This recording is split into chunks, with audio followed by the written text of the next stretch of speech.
Moi, ce que je dis, c'est que les auditeurs nous testent.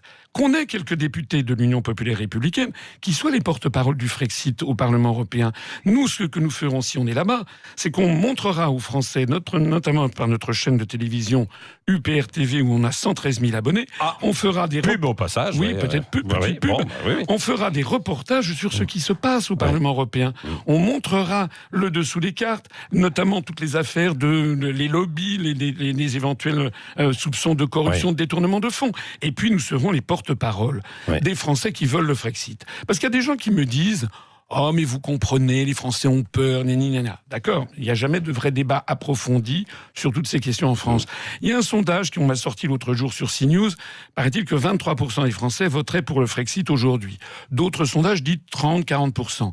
Mais ça serait normal que ces 30 ou 40% de Français qui sont en faveur du Frexit puissent avoir des représentants au Parlement européen. C'est assez étonnant que finalement vous n'ayez pas plus dans les intentions de vote alors. Vous allez créer une surprise, vous pensez, dimanche ? Écoutez, je l'espère, ça dépend. Est-ce que les auditeurs vont se laisser intoxiquer par les sondages que l'on fait? Vous savez, ce sont les prophéties autoréalisatrices.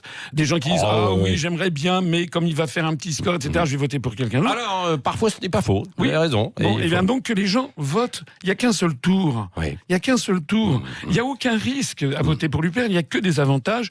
Testez-nous, nom d'une pipe. Testez et voyez ce que donnent des députés de l'UPR au Parlement européen. Je peux vous assurer que ça va déménager. Est-ce que...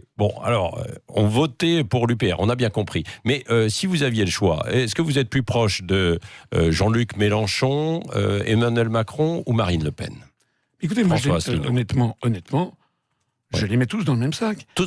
Ce sont tous des gens qui restent dans l'Union européenne et dans l'euro. C'est-à-dire qu'ils ont un discours, ils ont un emballage.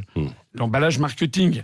Mais au bout du compte, c'est toujours la même lessive qu'il y a derrière l'emballage. C'est-à-dire que de toute façon, ils resteront dans l'Union européenne et dans l'euro. Ils accepteront donc toutes les contraintes qui en découlent.